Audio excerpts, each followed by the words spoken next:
Welcome back, NASCAR. What took you so long? The Sprint Cup cars are back, and this is a huge week at Daytona. Gatorade Duels coming up on Thursday. Then the big one, the Great American Race, the 500, Sunday, with coverage beginning at noon right here on Watch Fox.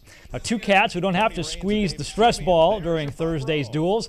Roush Fenway teammates Carl Edwards and Greg Biffle. They are locked into the front row in Sunday's race after yesterday's qualifying runs. Edwards on the pole for the first time at the 500. Biffle joins him on the outside. They'll set the rest of the field in 3 days.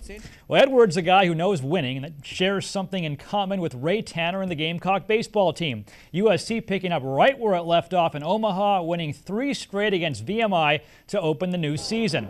The Gamecocks won nail-biters Friday and Saturday, 2-1 and 3-2, then enjoyed a laugher in Saturday's nightcap, 13-1. No movement, though, in the polls. Carolina still third in Baseball America's top 25 and second in the collegiate baseball top 30. But no worries for anyone yet. Long way to go. Coach Tanner happy to get out of the VMI series with 3 wins, 2 of them very competitive.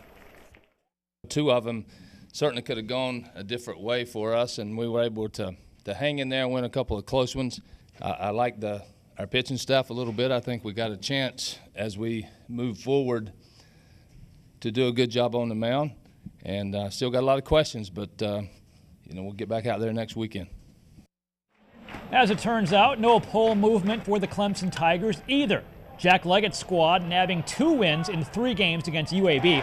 The orange and white number 16 in the Baseball America poll, 25 in collegiate baseball's rankings, in both cases occupying the same spot as last week. Tigers home to the Maine Black Bears for a 3-game set starting Friday. That is Coach Leggett's alma mater. A good news, bad news situation for the Carolina women's basketball team. First, the bad news, and it's not really the end of the world.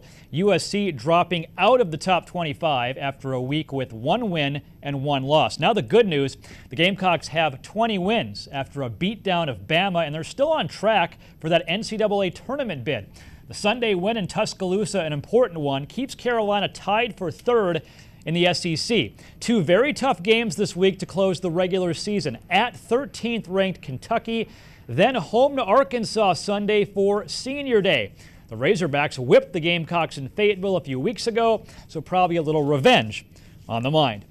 No revenge theme needed in the high school ranks. It's win or go home in the Class 3A playoffs. Lower Richland home to Marlboro County. This was some kind of performance by the Lady Hornets. LR dominating in the paint. Breshaw Johnson gets an easy bucket. 11-0 run to start the game for the Hornets. Jasmine Richardson, or J-Rich, as they call her there, gets it on the act with the pull-up. That 11-0 run, by the way, the actual score after the first quarter. Marlboro with a goose egg in the first 8 minutes. Eventually, the Lady Bulldogs would score, but not as much as LR. Lady Hornets cruise 52-30. They play in the lower state championship game Saturday in Flowtown. Other scores, Ridgeview out of the 4A bracket, they lose to Goose Creek, which has a good team seemingly every year. Orangeburg-Wilkinson moving on with a 13-point win against Colleton, and Calhoun County drops a 10-point decision to Abbeville in the Class 1A bracket. So some teams move on, some teams go home. It's an exciting time of year, especially this week, because it kind of sets up lower state and then on to the state championship. So for boys and girls teams, and for us covering them, a lot of fun this week. All right. I'll tell you, I've seen some of the best girls basketball this season. That is true. They really have. Especially when you get to this point, because they're all good teams. We saw some again tonight. So, yeah, all these teams playing now, they're legit. Impressed. All Thank right. you, sir. All right. Thanks, Rick. Well, up next, another look at your Tuesday forecast. And are you a